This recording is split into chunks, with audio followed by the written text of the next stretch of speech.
राज्यसभा में गुरुवार को जमकर हंगामा हुआ।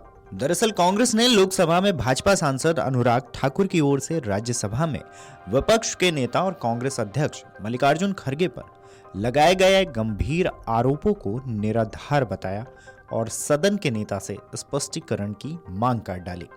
उन्होंने भाजपा सांसद से माफी मांगने को कहा। इस दौरान खड़गे ने कहा, अगर भाजपा के लोग मुझे डराकर झुकाना चाहते हैं तो मैं कभी नहीं झुकूंगा। मैं टूट जाऊंगा लेकिन झुकूंगा नहीं। याद रखो, मैं डराने से नहीं, डरने वाला नहीं। अगर ये बीजेपी के लोग डराकर मुझे झुकाना चाहते हैं, मैं कभी नहीं झुकूंगा। मैं टूट जाऊंगा लेकिन झुकूंगा नहीं। इस दौरान खड़गे ने कहा कि अनुराग ठाकुर की ओर से मेरे खिलाफ लगाए गए आरोपों से मेरी प्रतिष्ठा को ठेस पहुंची है। खड़गे ने अनुराग ठाकुर से उनके खिलाफ लगाए गए बेबुनियाद आरोपों को साबित करने को कहा। उन्होंने कहा है कि अगर आप अपने दावों को साबित नहीं कर सकते तो आपको संसद में आने का कोई अधिकार नहीं। आप इस्तीफा दे दीजिए। इसके साथ ही अगर भाजपा सांसद आरोपों को साबित कर देते हैं तो वह इस्तीफा दे देंगे। Sir, as leader of opposition in the Rajya Sabha and as a president of the Indian National Congress, I am forced to stand up today and condemn Sri Anurag Thakur's wild allegations. I expect an apology from the leader of House. That is the very least the ruling party can and must do.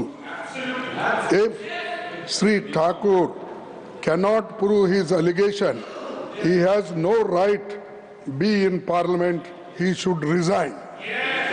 I seek, and if it is proved, I will resign. Even if he proves a 1 acre of walk land is occupied by me or my children, it is my challenge. If such allegations made, some papers leaving on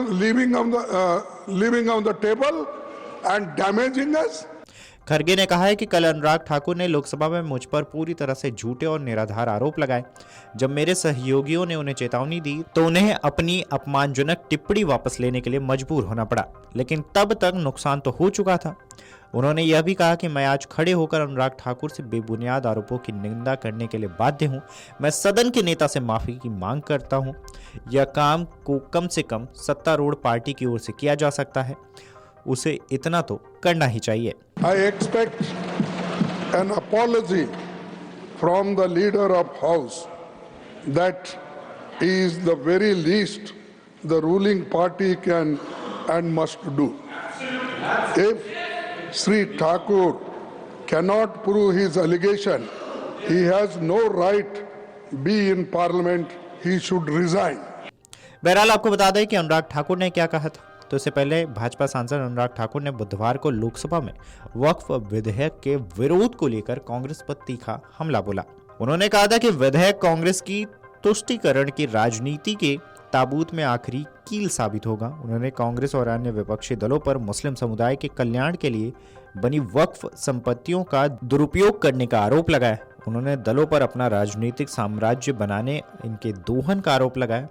उन्होंने आरोप लगाया था कि इन जमीन पर सही इस्तेमाल सुनिश्चित करने के बजाय कांग्रेस ने अपने चुनावी फायदे के लिए इन्हें वोट बैंक एटीएम में बदल दिया। ये विधायक कांग्रेस की तुष्टीकरण की राजनीति का अंतिम संस्कार करने वाला है, मैं विश्वास दिलाना चाहता हूं। This will be the last nail in the coffin of Congress politics of appeasement. Congress ने कहीं ना कहीं और कांग्रेस के सहयोगी दलों ने वोट बैंक के लिए संविधान का सौदा कर लिया है और ये सौदा ही किया है। तभी तो हमने एक के बाद दूसरे उदाहरण देकर कहा कि आपने कैसे उसको अपना वोट बैंक किया, एटीएम बना के रखा, लेकिन ये जो बिल है ये अन्याय की जड़ पर प्रहार है और इस प्रहार के बाद सबको न्याय न्याय और न्याय ही मिलने वाला है। अगर आप ये वीडियो YouTube पर देख रहे हैं तो हमारे चैनल को सब्सक्राइब कर बेल आइकन दबाएं और Facebook पर देख रहे हैं तो हमारे पेज को लाइक करें।